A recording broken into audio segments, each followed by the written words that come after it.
스치기만 해도 똑똑해진다. 드라이브 스루 시사 주진우 라이브.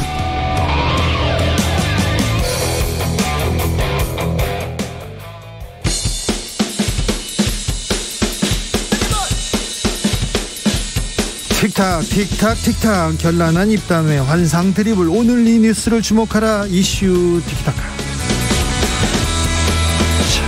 머리끝부터 발끝까지 핫이슈 더 뜨겁게 이야기 나눠봅니다. 청코너 최진봉 성공회대 교수 어서 오세요. 네, 안녕하십니까, 최진봉입니다. 홍코너 김병민 전 국민의힘 선대본부 대변인 어서 네, 오세요. 반갑습니다. 네, 잘 계시죠? 네. 오늘 윤석열 당선인 저 급식소 가서 배식 봉사하시더라고요. 그렇습니까? 네. 약속을 지키는 차원에서 뭐 이렇게 보도가 되고 있던데요. 네. 지난달이었나 그 선거 중에 카톨릭 대주교님을 만나 뵙고 또 추기경님도 뵀었는데 선거 끝나고 이제 취임하면 찾아보겠다라고도 얘기를 했던 기억이 납니다. 네. 예, 아직 취임은 하지 않았지만 와서 이렇게 배식 봉사도 같이 하고 하는 모습들 보면서 약속을 지키는 모습 또 어렵게 함께 누군가를 위해서 봉사하는 모습도 보기 좋다는 평가들이 많은 것 같습니다. 네. 뭐 잘했어요? 잘했습니다. 자, 오늘 네. 안철수 맞아요. 위원장이 나 이제 총리 안 한다. 그리고 나는 뭐 입각도 안 한다. 나 선거도 안 나간다. 이렇게 얘기하더라고요. 그래서 차기 총리 후보군 이렇게 막 꾸려지더라고요. 그러니까 저는 그래서 여러 가지 생각을 해봤어요. 왜 그랬을까? 사실은 총리에 대한 마음이 없었던 건 아닌 것 같거든요. 왜냐하면 단일화할 때만 해도 행정 경험을 얘기를 했고 행정 경험에 성과를 내고 싶다는 얘기까지 했지 않습니까? 네. 그래서 인수위원장 거쳐서 총리까지 갈 것이다라는 생각을 했는데 오늘 이제 얘기를 들어보니 그래서 저는 개인적으로 개인 생각입니다. 이거는 정말 네. 개인적인 판단인데 콜이 안 오니까 먼저 본인이 이거를 그냥 포기한 게 아니실까. 권성동 네. 윤핵관 권성동 의원도 네. 총리까지 바라면 그렇죠. 욕심이다 그런 얘기를 얘기했죠. 있었잖아요. 네. 그래서 이제 아마 그런 분위기가 감지된 것 같아요. 그러다 네. 보니 본인이 계속 총리를 하겠다고 버티는 것이 별로 좋은 모양새가 아닐 수 있다라는 생각을 했을 거고 두 번째는 이 총리를 맡게 되면 성과를 내기보다는 부담이 더 커질 수 있어요. 예. 특히 이제 초창기 정부는 여소야대 전국에서 여러 가지 어려움이 있지 않겠어요. 그런 예. 과정에서 본다고 하면 충돌이 일어날 수 있고 그다음에 추진하는 일이 상당히 많은 부분 좀 어려움이 있을 수도 있거든요. 그런데 그 책임을 결국 본인이 다 지게 되는 거잖아요. 예.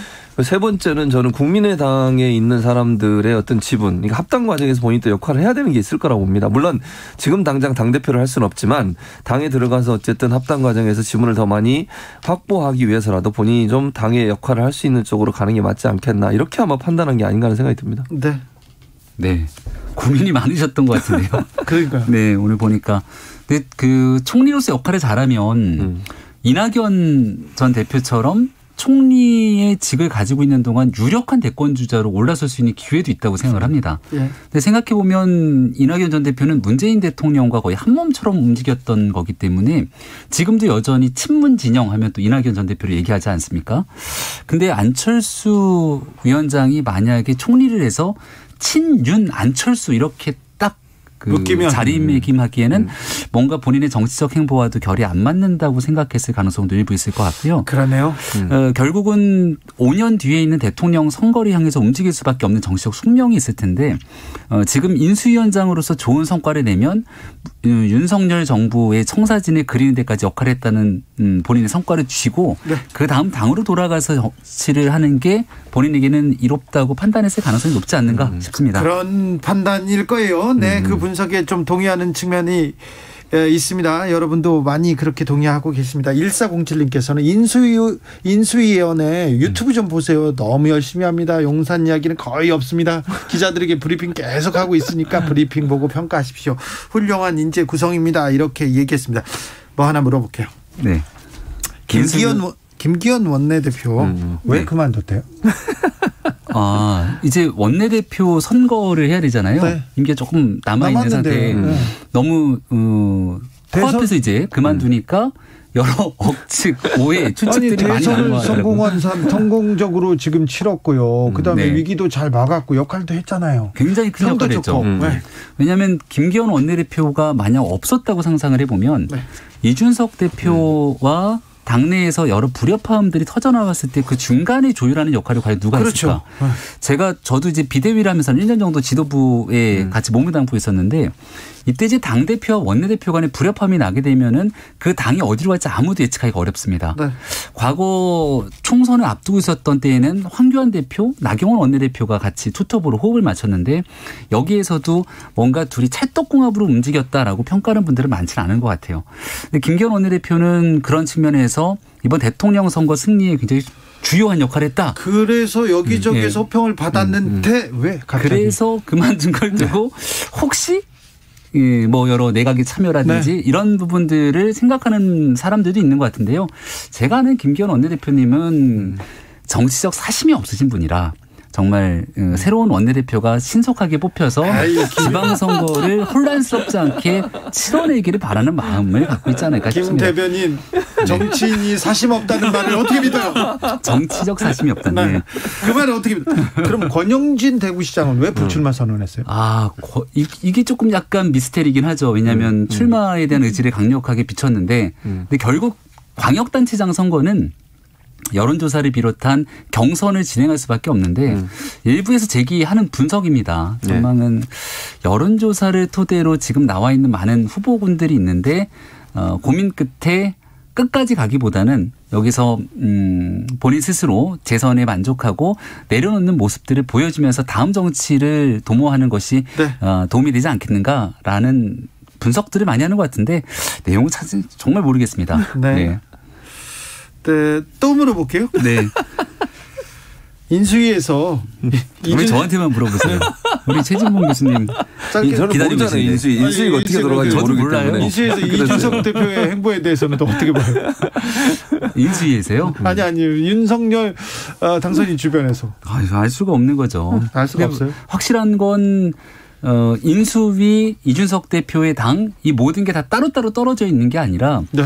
인수위의 성과를 바탕으로 5월 10일 윤석열 정부가 출범하게 되고요. 네. 이 출범대회는 새 정부의 평가와 함께 이게 이제 당으로 치러지게 되는 6월 1일 지방선거까지 다 한 몸처럼 얽혀 돌아가게 됩니다.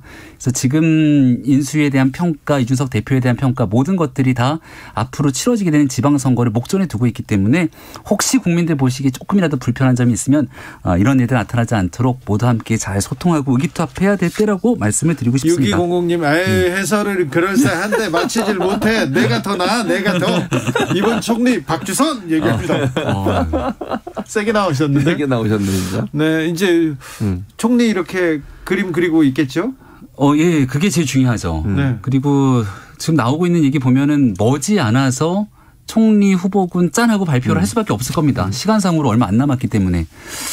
그런데 뭐 알 수가 없죠. 누구를 하게 될지는. 근데 다만 한 가지 좀 분명 아니면 윤석열 당선인이 제일 고민하실 수밖에 없는 건 국회 과반의 동의를 얻어야 되기 때문에 그리고 여기에서 만약에 삐그덕거리고 동의를 못 얻는 상태에서 전국의 혼란 상황이 5월 달에 펼쳐지게 되면 6월 지방선거는 정말 힘들어집니다. 네. 네. 그래서 검증된 사람을 할 거라고 봅니다. 그렇죠. 총리 인선이 좀 상징하는 바가 크죠. 전혀 크죠. 그런데 저는 이제 총리 인선 관련해서는 이제 박주선, 김한길 그리고 이제 한덕수 이런 분들이 거론이 되잖아요. 근데 저는 이런 생각이 들어요. 계속 당선인도 그런 얘기 했잖아요. 경제 원팀. 총리, 경제부총리, 경제수석까지 한 몸으로 움직일 수 있는 경제 원팀을 만들겠다고 얘기해요. 김은혜 대변인도 그런 얘기를 했었고.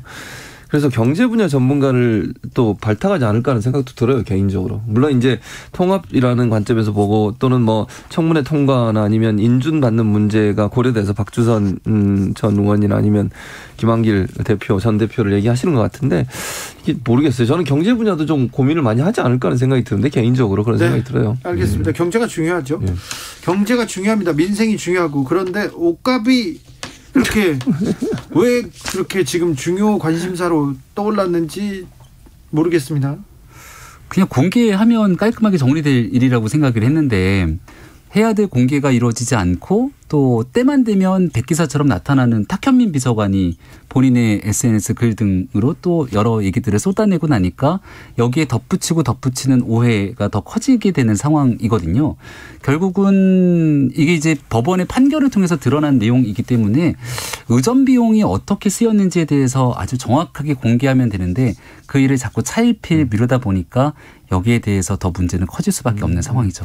그러니까 의전 비용을 전체를 다 공개하게 되면 그게 이제 특활비가 공개가 되는 것이고 의전 비용 안에는 뭐 예를 들면 김정숙 여사는 이제 본인은 해명하기를 사비로 다 했다라고 얘기하고 있고 협찬을 받은 것을 돌려줬다고 얘기를 하고 있지 않습니까? 그래서 의상 관련된 얘기만 의상 관련된 뭐 지출은 본인 말로는 없다고 하는 거니까. 그럼 의전 비용 같으면 이제 예를 들면 행사를 가거나 아니면 외국 순방을 했을 때 들어가는 비용들일 텐데 그 비용이 공개됐을 때 여러 가지 외교 문제라든지 아니면 이제 봉안의 문제가 노출될 수 있는 위험성 때문에 공개를 못 하겠다고 청와대는 얘기를 하고 지금 항소를 한 상태 아니겠습니까?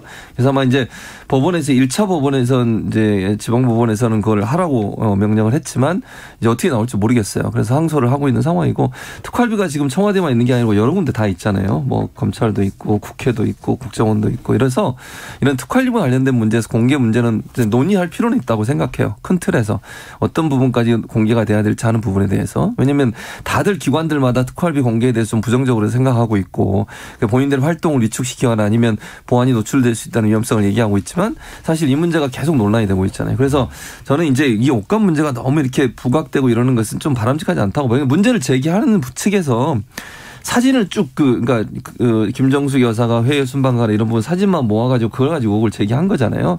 좀 더 뭐 예컨대 무슨 특활비가 잘못 쓰였다는 증거가 좀 더 명확하다고 하면 설득력이 있을 텐데 그 부분 가지고 이렇게 옷을 많이 입은 다른 옷을 입은 장면이 많으니 그 돈을 다 썼을 거다라고 추측해서 그렇게 얘기하고 공격을 하는 것은 조금 저는 지나친 어떤 공격이 아닌가 하는 생각이 듭니다.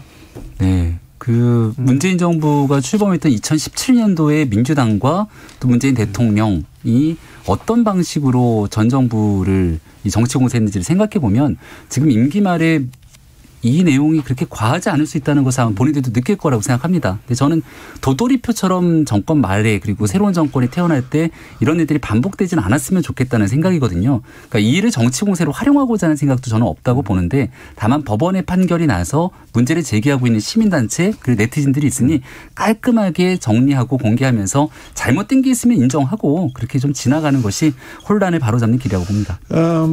박근혜 정부에서도 이명박 정부에서도 특활비가 공개된 적은 없습니다. 그런데 박근혜 대통령은 국정원 특활비로 옷을 샀던 그리고 핸드백을 샀던 그 기록 때문에 그런 내용이 있었죠. 그때 수사를 윤석열 검사가 잘했습니다. 그리고 그렇게 해서 출범한 문재인 대통령이 나는 청와대에 들어가면 치약 칫솔도 내 돈으로 쓰겠다라고 얘기를 했기 때문에 논란이 더 커지고 있죠. 그 사서 쓴 거예요. 네. 옷도 내 돈으로 쓴 내 돈 내산이면 문제가 없는데 내 돈 내산이 아니라는 얘기가 자꾸 나오니까 문제가 커지죠. 그러니까 이제 의혹이라고 하는 것은 지금 김병민 대변인 말씀처럼 의혹을 제기할 수는 있는데 그게 근거가 그렇게 저는 빈약하다고 생각해요. 그래서 지금 문제를 제기하는 겁니다. 알겠습니다. 지금 민생으로 뭐 경제로 가야 되는데 아무튼 용산 얘기 그리고는 지금은 옷 얘기를 하고 있어서 조금 그렇습니다.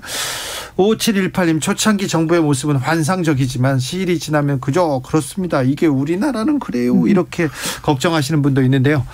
김건희 여사님은 어떻게 지내세요?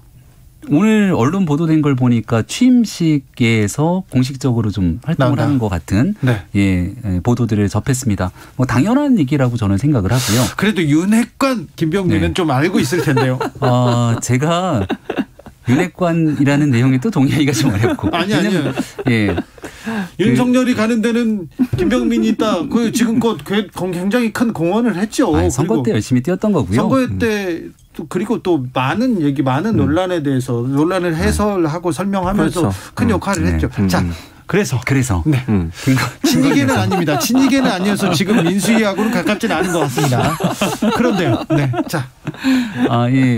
늘 얘기를 했던 것처럼 대통령을 옆에서 배우자로서 내조하기 위한 역할들을 하겠다고 했고 또 사회적으로 그늘진 곳이 있으면 그런 부분들을 찾아서 소소한 역할들을 하겠다고 했기 때문에 그런 측면에서 국민적 눈높이를 맞추려고 할 거라 보고요. 취임식 같은 경우는 당연히 대통령과 함께 또 나오겠죠. 대통령의 배우자로서 같이 나서야 되는 거니까 그런 김건희 여사가 또 나왔을 때 어떤 의상을 입고 또 어떤 국민들을 향한 메시지를 하는지 등에 대해서도 많은 관심들을 가지고 있을 거라고 봅니다. 굉장히 큰 관심사를 굉장히 큰 이슈를 몰고 다닐 것 같아요. 그렇죠. 이슈를 많이 잡으려고 언론들도 이제 그걸 주목해서 기사를 쓸 것 같고 좀 지켜봐야죠. 어떤 방식으로 쓸지는 이제 언론들의 선택이니까. 네. 김병민 대변인. 예. 지방선거에서 민주당이 이렇게 후보들이 지금 하나씩 둘씩 이렇게 나오고 이렇게 꾸려지지 않습니까? 진영이 네. 어떻게 보고 계세요? 조금 전에 김동연 대표가 여기 왔다가 다녀가고 네. 굉장히 밝게 웃으면서 자신감 있게 하더라고요. 네. 근데 앞으로 선거가 꽤 짧다면 짧지만 네. 남아있는 기간 동안 요동칠 수 있는 변수들이 너무 많거든요. 네. 지방선거는 한두 사람을 뽑는 게 아니라 우리가 광역단체장부터 마지막 기초의원에 이르기까지 교육감까지 치면 7명의 후보를 한 번에 선출해야 돼서 그래서요. 그 정세 분석 그리고 이게 그러니까 하나의 정치 흐름에 같이 쓰려고 할 수 있거든요. 네. 그러니까 개별 후보자의 경쟁력도 매우 중요하지만 윤석열 정부가 5월 10일 출범하는 가운데 국민들께 얼마나 박수 받으면서 호응을 끌어낼 수 있는가. 그렇죠. 아니면 이렇게 투표를 했는데 그 기대치에 미치지 못한다라고 하는 이 두 가지 측면에서 사실 지방선거는 결정될 수밖에 없다고 봅니다. 맞아요. 그러니까 그게 평가가 될 거라고 봐요. 그리고 국민들 입장에서는 만약 윤석열 정부가 정말 국민들의 기대치에 못 미친다고 하면 견제하기 위해서라도 민주당을 지지할 가능성이 저는 있다고 봐요. 그래서 더 긴장해야 한다고 저는 생각을 하고 국민들이 원하는 방향으로 정부가 이끌어질 수 있도록 좀 목소리에 귀를 기울이고 그리고 너무 독단적인 행동이라고 비치지 않을 수 있도록 하는 것이 필요하다. 저는 개인적으로 이렇게 조언을 드리고 싶습니다. 많이 성원해 주십시오. 네, 윤석열 정부에 대한 기대치가 이렇게 왜 이렇게 낮게 나오는 건가요? 일단은 우리가 대통령 선거 결과가 굉장히 박빙의 선거가 치러지자마자 2달 뒤에 또 지방선거가 있는 상태이기 때문에 아무래도 지지층이 결집돼 있었던 상황이 선거 국면으로 쭉 이어진다 이런 생각이 들고요. 두 번째는 이제 당선되고 난 다음 국민께 보여지는 여러 행보들을 보다 더 소탈하고 국민들께 다가서기 위한 노력들이 진행돼야 되는데 국민들 보시기에는 다소 아쉬웠던 점들이 몇 가지 쏟아졌던 것이 아닌가 싶기도 합니다. 근데 중요한 건 여론이라고 하는 건 어느 한순간에 고정돼 있는 게 아니잖아요. 초창기 때 부족했던 모습들을 충분하게 다 국민들의 목소리를 아마 인수위도 경청하고 있을 거라 인수위도 아직 많이 남았습니다. 남은 기간 동안 이런 부족한 점들을 개선하기 위해서 노력하게 되면 시작보다 마지막 순간이 더 박수받는 우리 또 끝이 좀 다 좋다 이런 얘기들이 있지 않습니까? 그렇죠. 인수위 마지막에 국민들께 아주 박수받을 수 있는 활동들을 보여줄 거라고 생각합니다. 뭘 해야 될까요? 그러니까 제가 아까 말씀드린 것처럼 결국은 국민의 말에 귀를 기울이는 장이 돼야 되고 인수위 내에도 좀 잘해야 돼요. 지금 인수위 내부에서 좀 논란이 있어가지고 또 세척되고 뭐 이런 가운데 또 논란이 또 있었잖아요. 윤수원들을 선출하는 과정이 있어서도 그런 부분도 사실은 국민들은 상당히 좀 불편하게 볼 수 있어요. 그러니까 그런 부분 절대 다시 말씀드리면 점령군처럼 느껴질 수 있는 행동을 하면 안 된다는 거 겸손해야 되고 상대 진영의 얘기도 귀를 기울이는 모습을 보여주는 게 반드시 필요하다고 봅니다. 알겠습니다. 최진봉 교수님, 김병민 대변인 감사합니다. 감사합니다. 네, 고맙습니다. 김덕명님, 중요한 것은 공약의 실천을 위해서 어떻게 처리해야 하는지 다 지켜본다는 겁니다. 차근차근 잘하세요 이렇게 얘기합니다. 주진우 라이브 여기서 인사드리겠습니다. 돌발 퀴즈의 정답은 빠찡꼬였습니다. 4646님, 빠찡꼬 예술문화가 왜 중요한지 잘 알 수 있는 것 같습니다. 문화 강국답게 드라마로 세계로 현실을 제대로 알리니 흐뭇합니다 얘기했습니다. 저는 내일 오후 5시 5분에 돌아오겠습니다. 지금까지 주진우였습니다.